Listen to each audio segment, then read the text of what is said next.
Good. Rory, welcome to the show. Thanks for having me. My pleasure. Happy Awesome. to be on.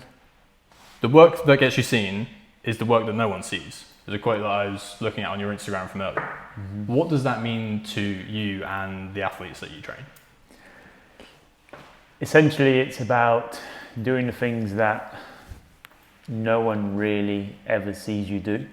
Like when you're at home, because being an athlete is 24/7, right? It's not really like you can't really come home and forget about your job because it's all about performance and it's about your body. So from the things that you put into your body, what you eat, what you drink, how well you're sleeping, how you decide to have your downtime, all of that stuff is going to have like a stress recovery response, which is then going to dictate how well you train, and then that will have a knock-on effect. And then you think about years of compounding, and then further down the line or on the night, that's when you see all that in the light and where people get to see it. Then obviously you're training in the gym as well that no one sees. Everyone just sees the end product. You know, you go out, you perform, you compete, and that's what people see. And then they go home, and then you go home, and it's what you do when no one's there. That really dictates whether you perform when everyone's watching or not.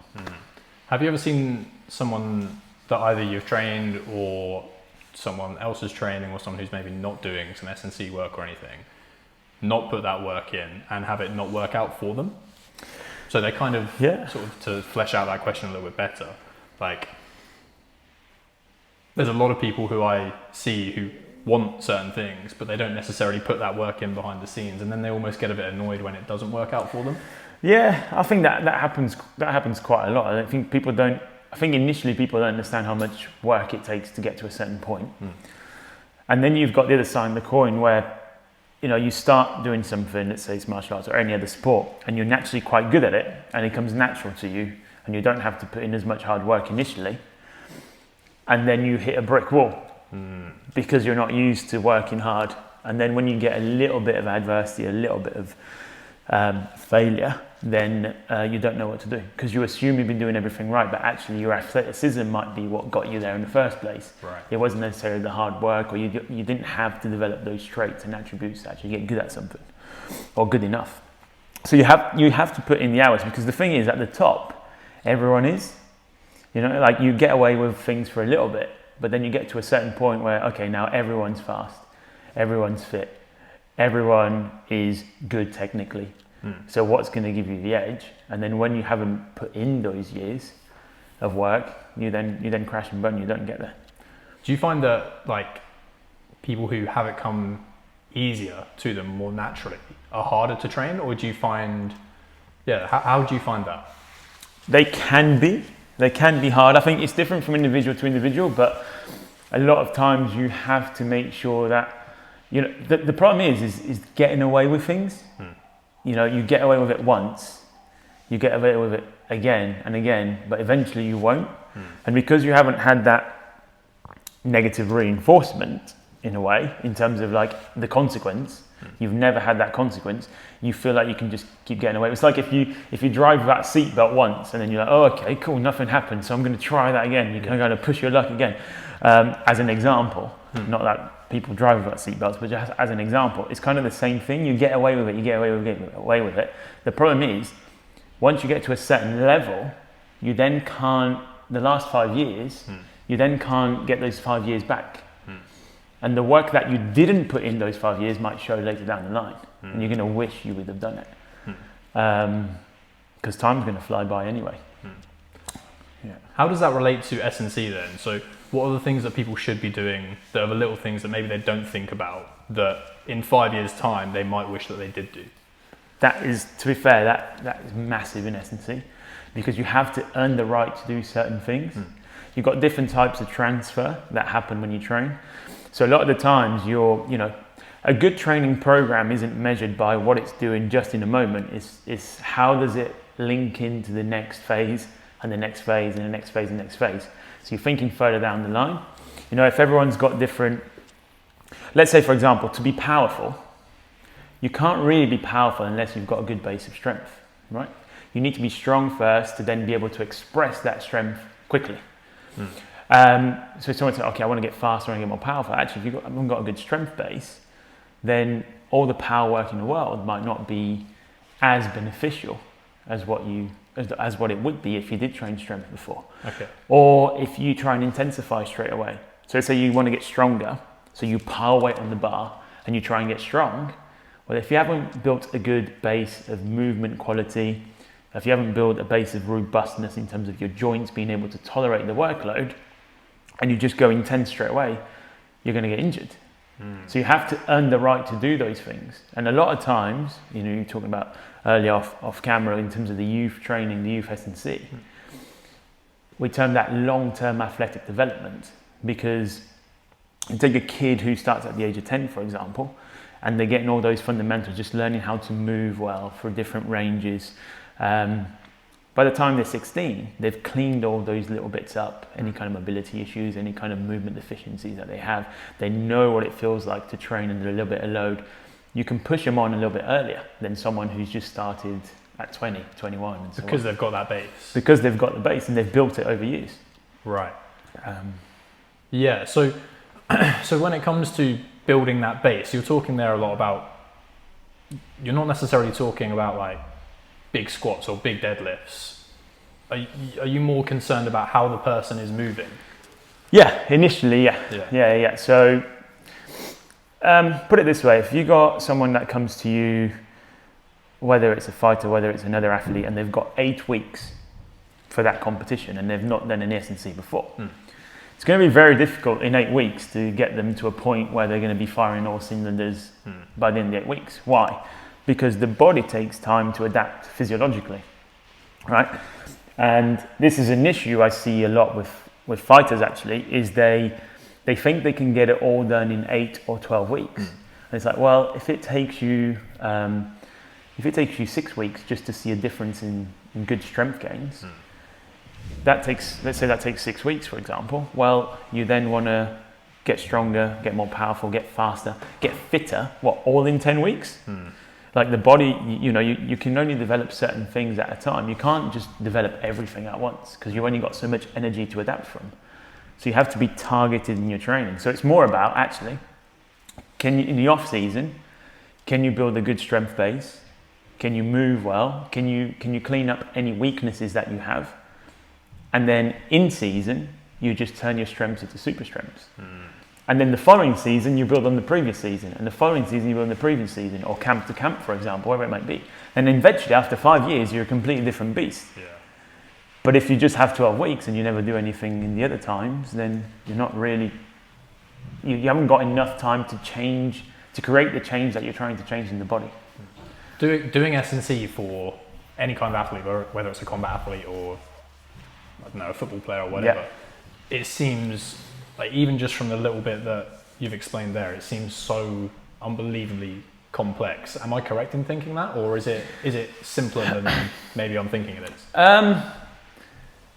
There's principles that you have to follow in the sense that, like, you would do certain things earlier and you do certain things later on. You have to manage progression. And when I mean progression, you've got exercise progression in terms of, okay, you can make an exercise, you can go into a more complex exercise, but actually it's just progression in terms of workload and what the person can manage at that time. Okay. Because everyone can do the same workout. If me and you did the same workout, we'd respond completely differently, right? So it's managing that stress at different points, and what you do in the off season is different to what you do in season. So there's different things that you have to consider, but the big rocks are still the big rocks. Like the basics work, and they work for a reason. So like making sure your basic movement, squat, deadlift, pressing, all of that stuff. Like the movements and the movements, it's just how you apply them, and then how you change the different variables to match the individual in terms of volume, intensity. Should you be going heavier with low reps? Should you be going higher rep, a little bit lighter? At what stage would you do that? So it's more about knowing what to do at the right time with the right person, as opposed to creating super complex exercises or anything like that. It's more like, say, a timing thing. When it comes to actually training someone who is either going into a fight or a competition or just generally looking to go to like a higher level of S&C, I'm pretty clueless, which is why sometimes like I'll probably ask you a question about that's so fucking obvious, you know. But it's probably good for the people who are watching as well. Yeah, absolutely. And a lot of times it makes intuitive sense. It's just people try to overcomplicate things. Yeah. But it's the principles are there, and you know, a lot of times it's like, of course, if I work super hard today, tomorrow I need to take it a little bit easier because I need to rest, because the next day I've got to train again. So it's managing the stress response. I think the biggest mistake people make is they think they can train hard all the time. And newsflash, if you think you're training hard all the time, you're not actually training hard. You're pushing hard. There's a difference between pushing hard and feeling fatigued and actually training at high intensity. Can you flesh that out? Yeah, of course. So let's put it this way. If I ask you to do a 100-meter sprint as fast as possible, right? And I took your time, right? How long it takes you to complete those 100 meters. And then I gave you 5-minute rest and asked you to sprint it again, you would probably hit the same time. And then sprint it again, and you'd be fine. Even over 5 different intervals, you'd be okay. If I gave you 1 minute, or if I asked you to do some shadow boxing in between, your next sprint would be lower, or would be longer. Because I'm working... Because you're fatigued. Yeah. If you're carrying fatigue, you can't hit the same intensities. It's the same in the days, right? If you pushed really hard on a Monday, and you've emptied the tank a little bit, when you go and try and push really hard on a Tuesday, you're not going to be able to hit the same intensity. Although you're still pushing as hard as you possibly can, if you were to measure how fast you're moving, and if you were to measure your sprint, for example, it wouldn't be as fast. Just as an example. And then the following day, even more. So if you go, actually, you're going to sprint, and I'm using a sprint just as a general number. It could be like how heavy you lift, or it could be how hard you punch, or whatever. On Monday, but then you took it easier on Tuesday, you allowed the body to recover. Guess what? On Wednesday, you'd be able to go just as hard as what you did on Monday. Right. So what tends to happen is, what people do is, when it's time to go light, they don't know how to go light, they push a little bit more, so they go to the mid zone. And when it's time to go hard, because they didn't rest enough before, they can't go hard, so they drop down to the mid zone. Right. So then everything sits in the middle. Okay. The hard is not hard enough because you're fatigued, and the easy is not easy enough because you're not resting. So that you're pushing harder when you're resting, if that makes sense. Yeah. I don't know if I made that very clear or not. But no, what you were saying about like the mid zone thing, where it sounds like a lot of people just sit in that instead of being able to hit that high zone. Yeah. Because they're always trying to hit that instead of actually working a bit smarter instead of harder, to use that sort of classic analogy. You have to, because the body doesn't actually change when you're training, it changes when you're resting. So when you're sleeping, that's when the body adapts, and that's when you get the physiological changes in terms of the response to actually get stronger. If you're interfering with that process all the time, that's when you run into overtraining. You're not actually letting the body rest enough to perform. So the classic element in S&C, the classic thing we say is it's very difficult for anyone, no matter what level you're at, to have more than 3 super hard days a week, and they shouldn't be back to back. Right. So you can only really have 3 super high intensity days in the week. Now that's different to pushing really hard only 3 days a week, because I think it's understanding the difference between effort and intensity. Effort is how hard you try, and you can try hard all the time and run yourself into the ground all the time, but that doesn't mean that it's high intensity. Intensity is how fast. If I ask you to get on a watt bike and move as fast as you possibly can, what are the watts saying? If the watts are really high, then you've got intensity there. Equally, you can get someone who's really tired and ask them to go as hard as they can, but they're not getting much output. They're still putting in the same amount of effort as that person, but the intensity is lower. And because you're tired, your body naturally auto-regulates and drops that intensity because you're tired. But if you rest the next day and then the following day you hit it as hard as possible again, you're going to hit those high numbers. Now take someone who never manages to hit those high numbers because they're always tired. Well, if you're never hitting those high numbers, you're never going to get fitter or stronger or more powerful because you need to hit the ceiling to push the ceiling. Okay, yeah. Does that make sense? Yeah. So you said that it's impossible to have more than 3 high intensity days a week, right? Super high intensity days, yeah, in terms of the work that you do, yeah. So say someone's having 3 of those. Yeah.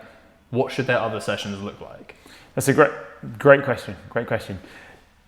You can still train the other days. So for example, let's say like on a Monday, I did sparring or I did a high intensity conditioning session. On the Tuesday, I can do some technical work, some pad work, some general drilling. I'm still training and I'm still trying to improve, but I'm not pushing my body to those same difficulty levels, to the same intensities as what I did on Monday. And then on Tuesday, I can again do higher intensity pad work or high intensity conditioning or strength training, power training, wherever it might be, and have another high day. The Thursday I might do a slightly, let's say like a lower intensity conditioning session or some drilling, some skill work about a lower pace. And then Friday sparring again, high day, strength work.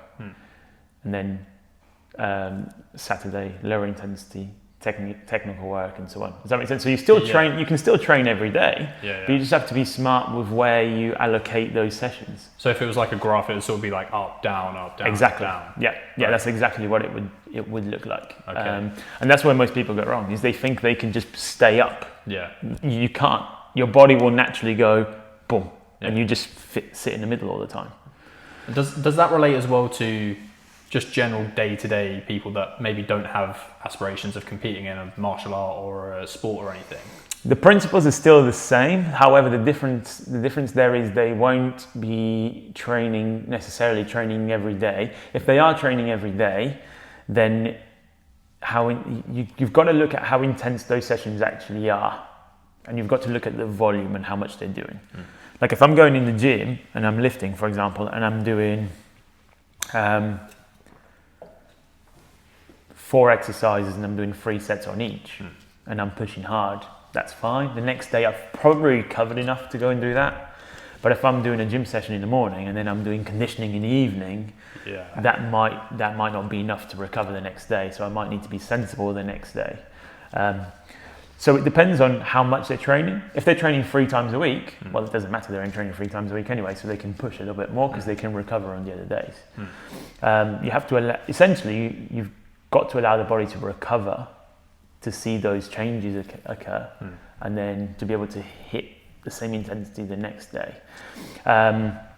So it would still apply to general population, assuming they train every day and they train a lot, or even like, an enthusiast, like someone that's on the mats every day but is not a professional or doesn't have aspirations. It still applies. The thing with the higher level athletes is that they're probably going to be training twice a day as well. Yes. So you have to consider that. Okay. Does that answer it or not really? Yeah, it does. Yeah. Like it's it sounds like it just very much depends on your goals, how often you're training, and like you say, with a professional athlete who's training twice a day, balancing the S&C with then say like a sparring round or sparring rounds, that must be where it gets a little bit more complex compared to the average day-to-day person. Yeah, just because they're training so much more, they have to be a little bit smarter with how they're doing that to get the most out of their training. Whereas if someone just trains 3 times a week, assuming, it depends on their job as well. If they have a really physical job, then they have to be even more careful. But if they have a sedentary job, they're probably going to recover well. The other side of the coin is if you want to maximize how well you recover, which links to the quote you asked me about earlier, is if you eat well and you sleep well and you're taking care of your recovery, you're going to be able to do more with your training anyway. Okay. Because you're recovering better. But if you can't sleep, if you're not sleeping well enough, and you're not eating the right foods, well, guess what? You got less money to spend on training. If you take energy as like a metaphor for like money as a metaphor for energy, it's the same thing. Is the more you sleep, the better you eat, the more you're going to have to spend on training. Yeah, that's an interesting point to move into. As I know that you mentioned earlier, you're not like a nutrition guy, but you can still have an opinion on it, just like I've got an opinion on it. You know, so for example, I work in a Wetherspoons, all right, and we get a free meal on shift. Now, you've probably been to Spoons. The food there isn't great, all right. I love the burgers though. I haven't had it in a while, but them burgers are nice. Yeah, I sometimes get just the beef patties. It's like so much protein. It's actually quite decent.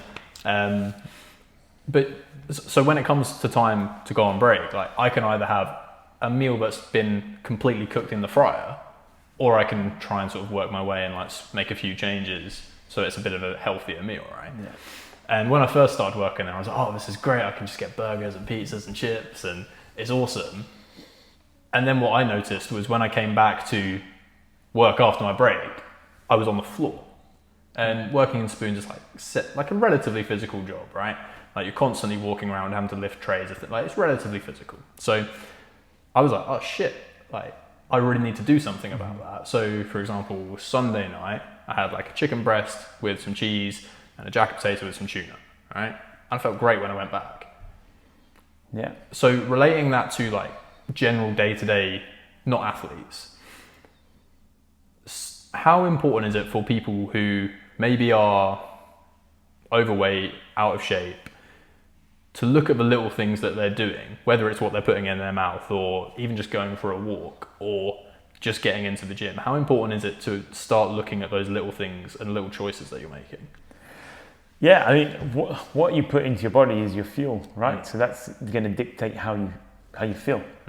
It's going to dictate your mood. It's going to dictate your next move, and it can get a vicious cycle because you end up making a bad nutritional choice.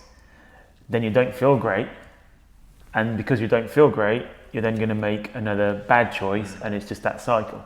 As you break the cycle, go for a walk, have something healthy to eat, have more energy, make better decisions, do that again. You know, I'm so much more likely, and everyone is much more likely to make bad nutritional choices when they're tired, when they're fatigued, right? You have a hard day at work, you know, you're on the way home, you don't want to cook, it's easy to pull into McDonald's and grab something, right? Because your discipline starts to go because you put your discipline into other areas at work and so on.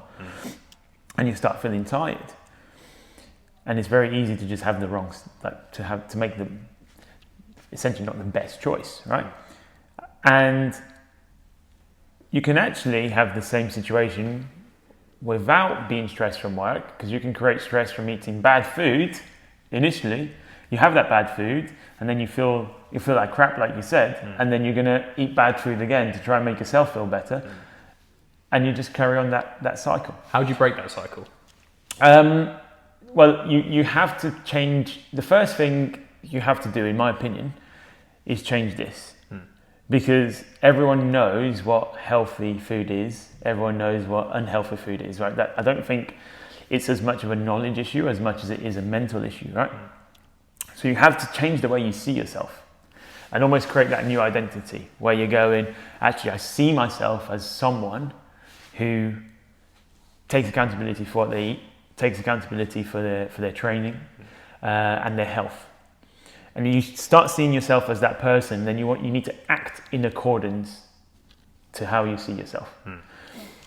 If you see yourself as someone who is not really that bothered about their health and what they do, and you know, and not too worried about self-development, then you're not going to make those choices. And I think another thing is, I think people need to stop seeing themselves, if they're trying to get in shape, stop seeing themselves as someone who's trying to get in shape and start seeing themselves as someone who is already in shape and doing the things that they need to do to be in shape. Right. Because if you act like the person who is in shape, your body will follow. You'll naturally get in shape. So if you go for walks, you eat the right food, you drink enough water, you're sleeping well, have enough hours sleep and good quality, and you make the right decisions, guess what? After 6 weeks, your body's going to change. You're going to be healthy, you're going to be fitter because you've done the things that get you there. Whereas, Sorry. so I was going to say, whereas people think they're almost the opposite. They're like, oh, I'm someone who's trying to get in shape. Guess what someone who tries to get in shape does? They always mess up, right? Because they're trying. Actually, no, you're not trying. You're not trying to get anywhere. You already are that, like, change your mindset to you already are that person. And of course, now and then you're going to, what would a healthy, fit person do? Well, sometimes they would have something less optimal. That's not as good for you. That's okay. But the majority of the time, they would be good. And it's about acting in accordance with that. And your perception of yourself is massive. I think that's like the biggest difference between taking it back to, say, like a combat sport athlete. If you look at how they train, for example, when I go up to BST, the first thing I noticed was they just hold themselves a bit differently. And you can tell that they're already acting in accordance with where they want to be, not trying to be that. Yeah. It's really how they look at themselves, Yeah, because guess what's going to get you there? The work. The work that you're doing, you do it for long enough and you get there, you become that. Like if you want to become a fighter, guess what? You need to be training to fight all the time. And eventually when you're showing up to the gym all the time and you're in there several days a week and eventually you're going to become a good fighter. I'm not saying you're going to become a professional, but you're going to become good at fighting eventually if you show up for long enough. Right? It's the same thing with your nutritional choices and your sleep and everything else. You do it for long enough, your body's going to change. And I mean, I'm not going to lie, I've lost a little bit of weight recently, and that was the mindset that helped me. And athletes, even athletes struggle with it sometimes. Especially if you have to make weight out of camp, they'll eat a little bit more, and then it's hard to get back into the swing of things. But guess what? You've got pressure there. You've got an end date to hit, and they don't want to see themselves as someone who doesn't make weight. They see themselves as someone who makes weight, so they start acting in accordance with it. Yeah, so I guess sort of relating that back to a little bit of what we was talking about earlier then is those athletes or fighters, for example, that constantly balloon up and down in and out of season, is that as bad for them as it appears it would be? Yeah, because you can create,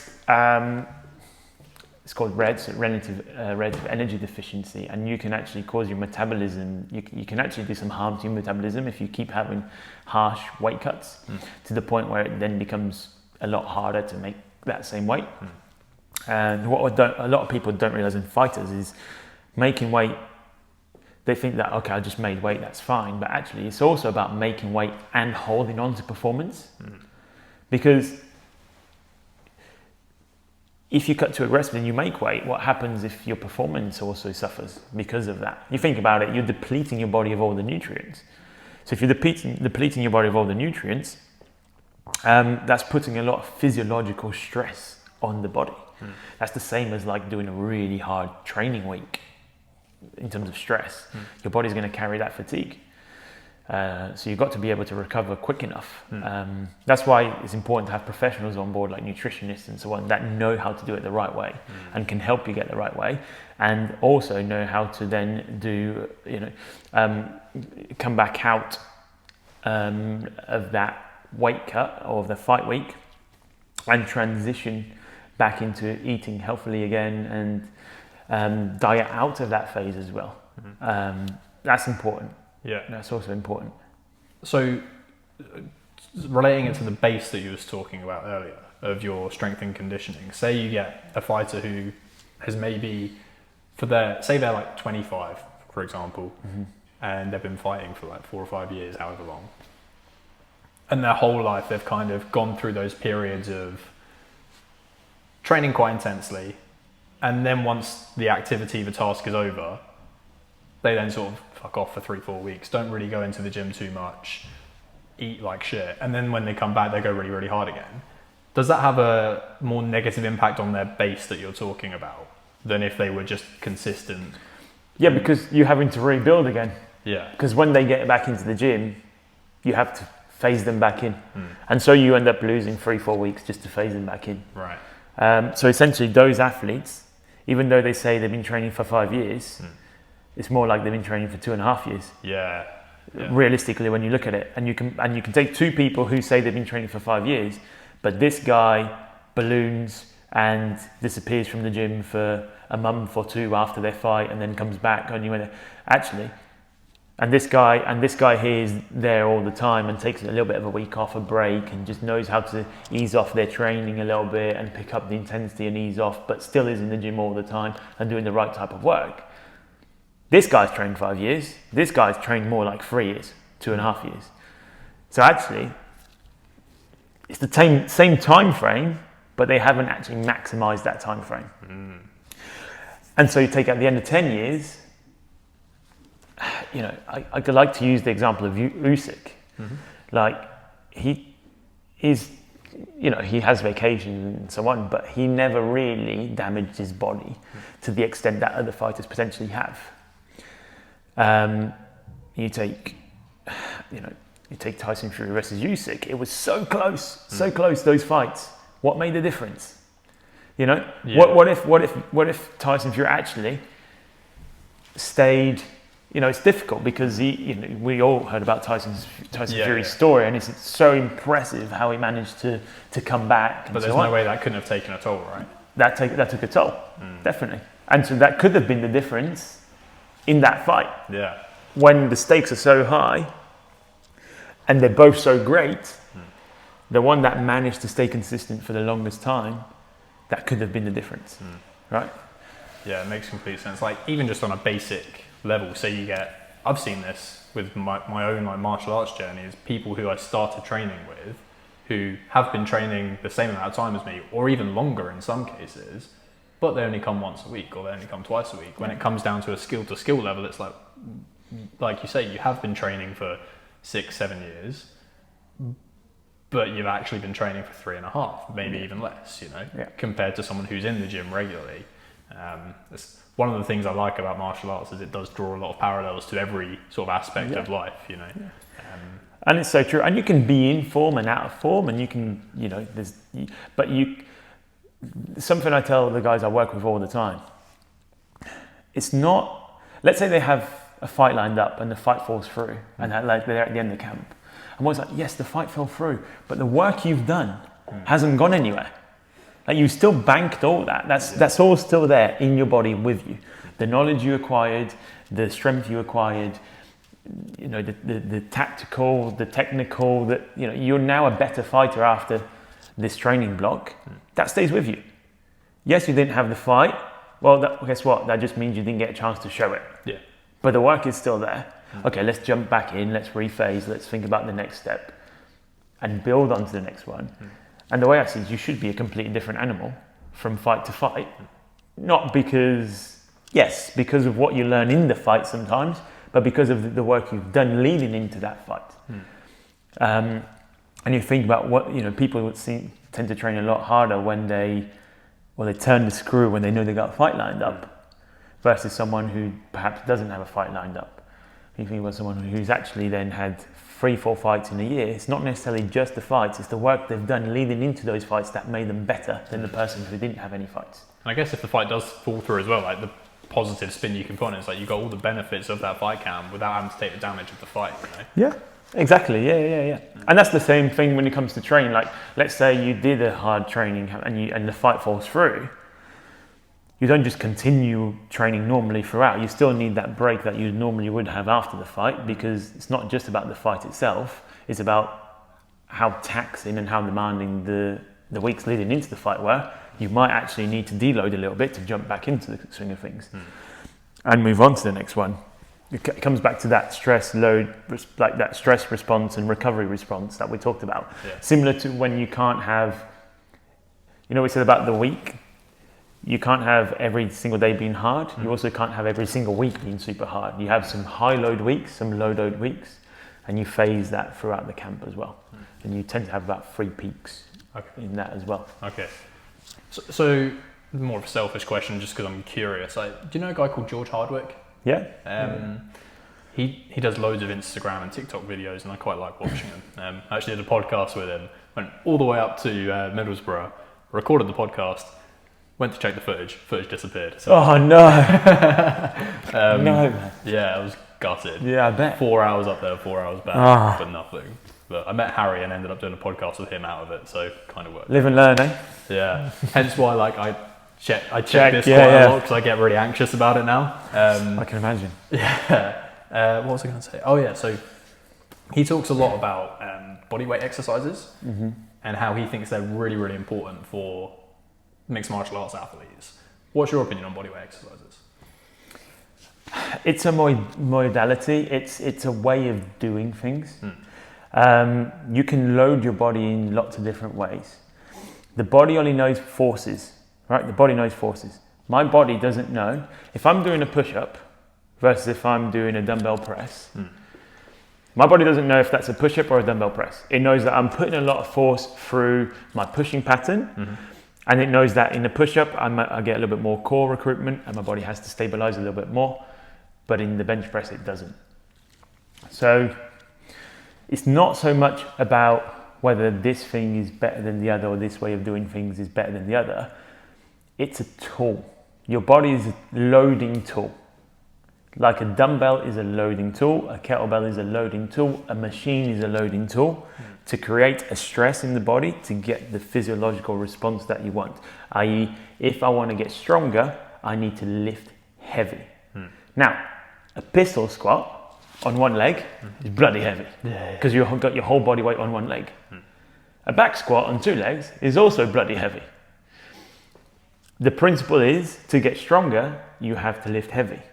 How you do it doesn't actually matter too much. It does matter a little bit because you get more stability elements and different bits and pieces. And you could argue that if I'm trying to create as much stimulus as I possibly can and drive stress into the system, produce force, if I'm on two legs, I'm going to be more stable, which means I'm going to be able to recruit more of those muscles more forcefully, which is going to make me stronger. In a pistol squat, I may not be able to do that because if something is less stable, it will potentially produce less force. Like if you think about it, if you're more stable, if you're on two legs, you can produce more force, right? Whereas if you're on one leg, you're not going to be able to produce more force. Now, if the aim is to get stronger, you have to be able to produce more force. You have to overload that. You have to create a stress. And the problem with bodyweight movements is you get to a certain point where it's very hard to then overload. Right. Because if you can do 20 push-ups, well, 20 push-ups is not strength training. Right. Because it's gone beyond the rep range that's going to create stress and strength adaptations. Okay. Anything kind of beyond six reps or so is not really then max strength anymore. Okay. It then becomes either hypertrophy or endurance or anything like that. Okay. So if I'm trying to get stronger, I could do a push-up, but I have to load it more. I'd have to put weight on my back and kind of like push heavy to get stronger, if that makes sense. Right, yeah. So just on a pure strength basis, it's maybe not the most optimal thing. Potentially not. Depends how strong you are. If you can only do 5 push-ups, then yes. Yeah. But if you can do 30, no. So maybe to build like an initial base of strength? Yeah, initial base is great. Yeah. And for things like movement competency, it's good. Yeah. And for things like stability training, it's good. You have to be able to move your body well first before you add external load. So initially it's great, but it might not be enough to create the overload to get the adaptation you want. Yes. Which is to get stronger, for example. Yeah. It can be great to be powerful. Like basically to increase speed, you need to move fast. To increase strength, you need to move heavy things. And if you can move your body fast, that means that it's not very heavy. And you need to overload that. So how do you balance then you're talking a lot about strength.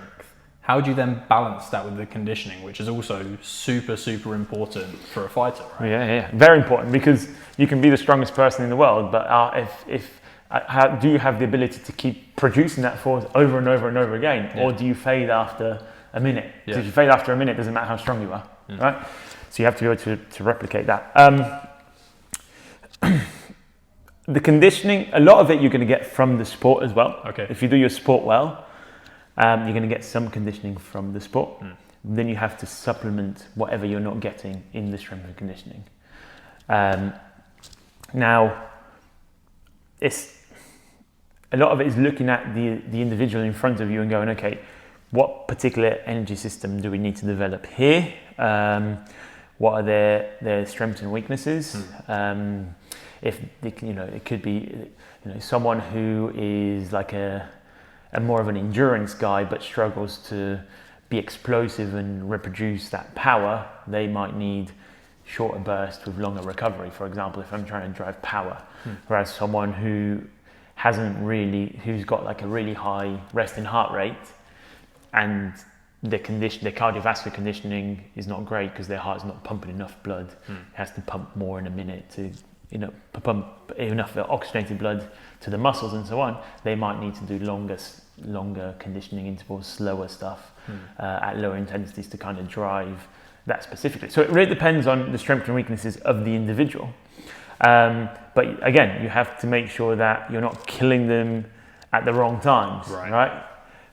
A hard conditioning session, you'd probably put it in a high day, and then in a low day, you might do some lower intensity work as well. So could you, I might be completely wrong on this, so feel free to tell me if I'm being a fool. Would you then say like maybe a strength work day would be a low day and a conditioning day would be a high day? Depends on the type of strength. Like if it's more like typically if it's more upper body kind of not max strength, that could go into a low day. But if it's max strength work, which requires a lot of neuromuscular fatigue, like if you think about it, if you do 3 sets of 5 really heavy squats, that can fry you, right? So that could potentially go on a high day. Okay. And oftentimes the conditioning can be added on to that session. So for example, you can do your strength work in the morning, and then you might then have, let's say, like a boxing session after. If you're a full-time athlete, a boxing session, and then in the evening you can do your conditioning, for example, and that becomes a super high day. In other instances, we do. So let's say you've got sparring in the morning, you do your sparring, and then in the evening you do your strength with a bit of conditioning at the end of that strength session as well. So you put it all in one, like you're kind of consolidating, and you're making the really hard sessions complement each other almost, or you put them all in one day so that the next day is a little bit lighter and you can recover from them.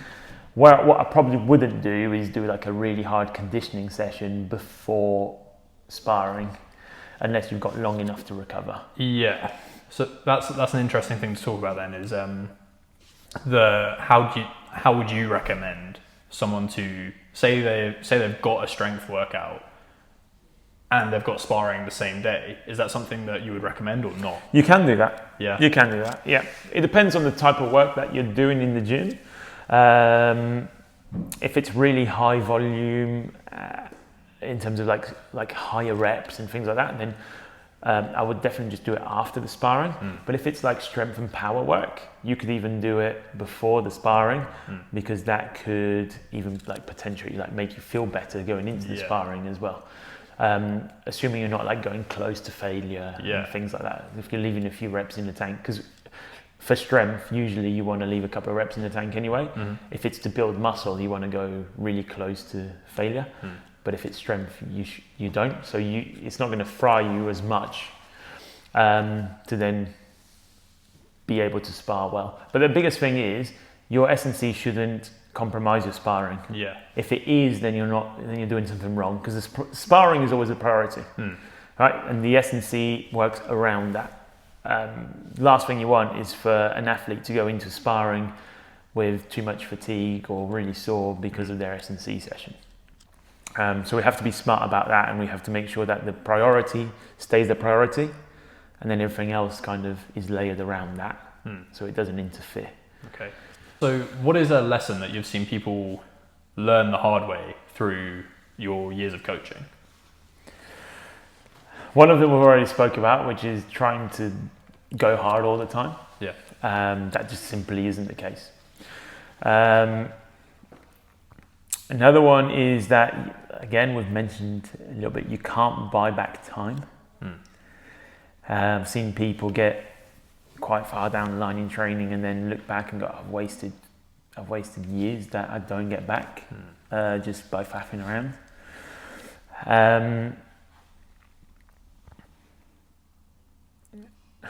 Another one is, again, a big one is actually, call it majoring in the minors, is people obsess over like the cherry on top of the cake. So for example, like people ask about recovery methods. What's like, should I go in the ice bath or sauna or like cryotherapy, massage, all of these things, and people obsess about all of that, supplements, etc., etc. And that is, let's say that's 5% of what makes a recovery. The majority of it is going to be sleep and nutrition. And so in many cases you got people who are sleeping 5 hours a week and then spending £40 or 50 quid on a massage, thinking that's going to make up for the 5 hours sleep, or they spend time obsessing over what supplement they should be taking when they're not eating properly in the first place. That's a big thing that I see where people are just confused. They're just putting the attention into the wrong things and the things that are not going to have the biggest return on investment. Yeah, the sleep one's a really interesting one. So I had a guy called Chris come on the podcast. He was a guy I went up to Liverpool to do one with, and he does hypnotherapy, and he does it with Tom Aspinall, a guy called Modestus Bukauskas who goes to BST sometimes, a few other, like, I think he has like a darts player, a snooker player, things like that. And he said something that was really, really interesting, and it related to sleep, which is obviously super, super important for recovery, right? He said that, I want to make sure I get this right, I want to say that if he gets someone on his couch and does a hypnotherapy session with him, the idea is that he gets them into the REM state, sort of like this meditative state. You're not fully asleep, but he gets you into this REM state. And a half an hour session on his couch is the equivalent of 4 hours of REM sleep in one half an hour session. And the recovery that you can get from that is ridiculous. I want to say it's a small portion of your sleep. Is it like 20%, which is REM or something like that? I believe so, yeah. It's a very small percentage. So it's the equivalent of 2 nights worth of REM state in one half an hour session. Yeah, okay. Interesting. I've not heard about that, but that's interesting. So like the importance of sleep, like the more I'm looking into it and the more I'm understanding it, it's like, wow. Yeah. Like if you're not getting the correct sleep, that it's like a little, like you're doing yourself such a disservice. And if you're then focusing on the wrong things and avoiding your sleep, it's going to affect your hormones, your testosterone, like your ability to recover from sessions. It's going to throw, if you're not sleeping, it's going to throw everything off. And you might get away with it for a while, but eventually it'll catch up with you because you're not getting the most out of your training. So yes, sleep and nutrition. So there's 3 big rocks that I talk about all the time: sleep, nutrition, stress management. Those are the 3 biggest things that will influence performance. And within the stress management category is training, because training is stress. Whether it's physical stress, which would come from training, but then you've also got physiological stress, like other mental stresses. Let's say like you've got personal things going on and so on. That will also affect and take a lot out of your body. So that's a stress in itself as well. So there's those key 3 things. If you invest in those 3 things, you're going to be a much better athlete. But even for high performance, anyone who just wants to feel better and wants to be healthier, it's those 3 pillars. It doesn't matter actually whether you're a high level athlete or just someone who just wants to feel better, be better, and live better. Those are the 3 things. When you're coaching someone, I assume you must have run into this over the years of coaching, of people that no matter what you tell them and no matter how hard you try, you just can't get them to do the right things. How do you handle that? Yeah, just trying to think if there is any. I'm someone who tries to create autonomous athletes or autonomous people. I want them to be able to do things when I'm not there and to do things well when I'm not there. it's an element. People will learn at different paces as well. I think there's some people who will click quicker, and others will take a little bit longer to come around. I think generally, I haven't had too many people that. I think, yeah, I'm trying to think of any that I've had who haven't really done things the way that we would ask them to do. The majority have, because they're investing that money anyway to try and improve, so that they've got to listen. But there's been times with certain athletes who, and those are the ones who then tend to leave anyway, who don't quite understand why we do what we do or what's asked of them, or they've been doing things for so long a certain way that they struggle to break out of their old habits. That's a thing. But I always try really hard to make people understand why it is we do what we do. Like the overtraining one is a big one. Like you take athletes who are used to training so much, and all of a sudden I go, actually, you need to take it easier today. They might not understand that's going to make them better, because they associate doing more and being on the grind as improvement, and that's all they know.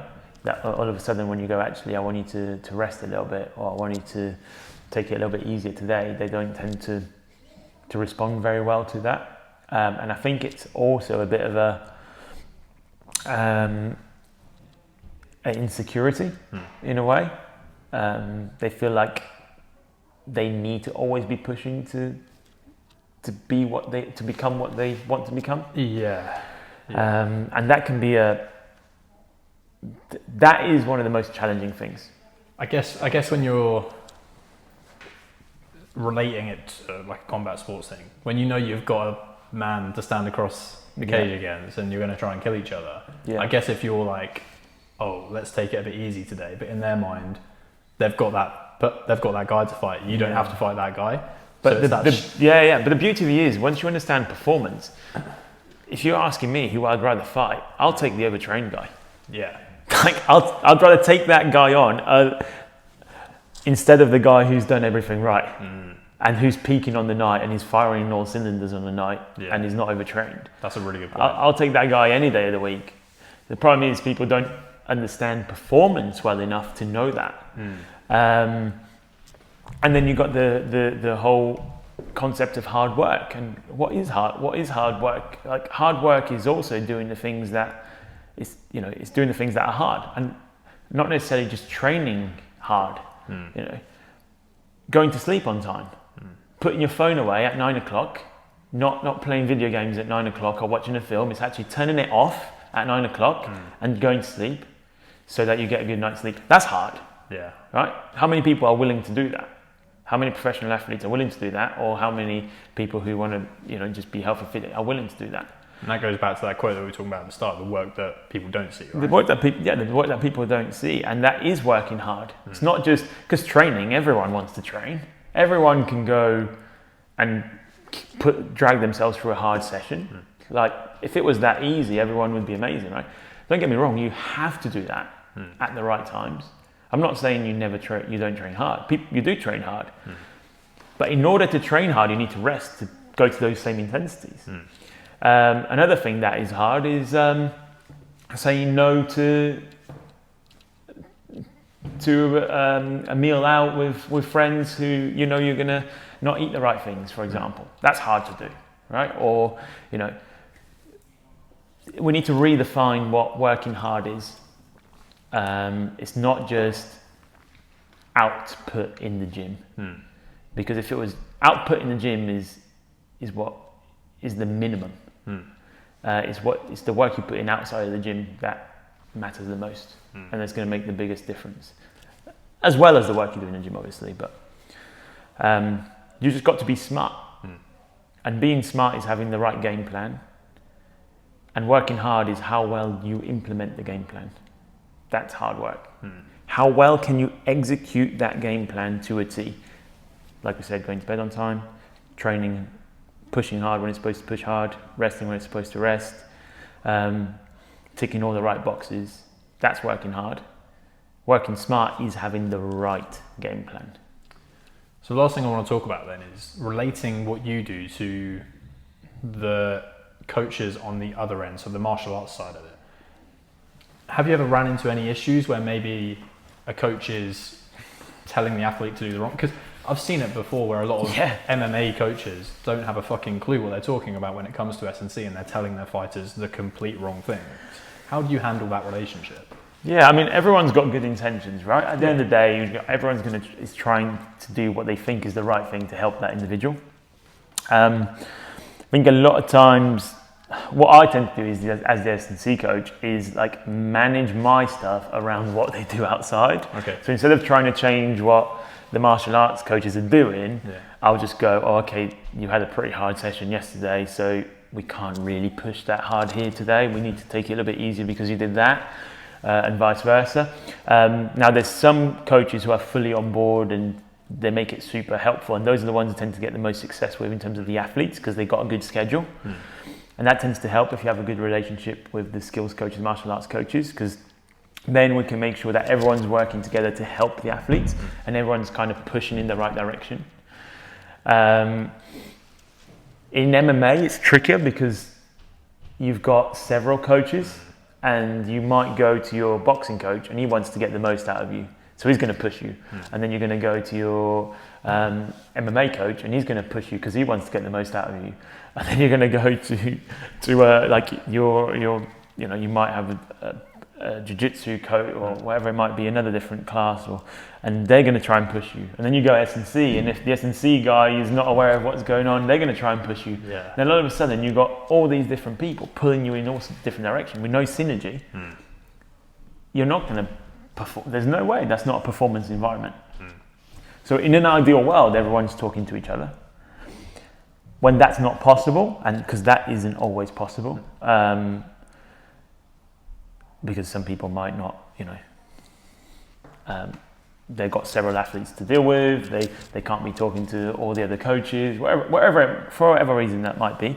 It's then down to the athlete to communicate very well with everyone, and go, this is what I did today, this is what I did on this day, this is what I did on this day. And eventually the athlete is the one that's going to have to go, hold on a minute, this is my schedule. I want you to go a little bit easier today because later I've got this. And I've sat down with several athletes or fighters who we've sat down, we've got the whiteboard out, let's go over your weekly schedule. This is a high day, this is a low day. You're going to need to speak to this person, ask them to go a little bit easier because the priority is to push on this day, and so on. We try and piece the puzzle together, and then it's down to the athlete to go and kind of communicate with those coaches. But it's much harder at an amateur level because, you know, you can't individualize everything. If you're at pro level, it's much easier to do that because everyone has to work around you. Whereas if you're an amateur, you've got a whole gym to cater for. You can't individualize every single person, right? But that is the trickiest part. And I think the easiest way to solve it is to flex your stuff and give a little bit with what you do, as opposed to trying to change everyone else, which is what I tend to do. But yes, that's one of the hardest challenges. In an ideal world, everyone communicates and everyone works together to help the athlete, because the athlete is the person that matters. But there's also a lot of egos generally. I mean, I haven't personally come across, like, with the athletes I work with, everyone's generally quite good, but I do know that there are a lot of egos out there, and people, people want to do their own thing, and they want to be the ones where my athlete is going to work really hard in my sessions because they think hard equals better, for example. When that's not always the case.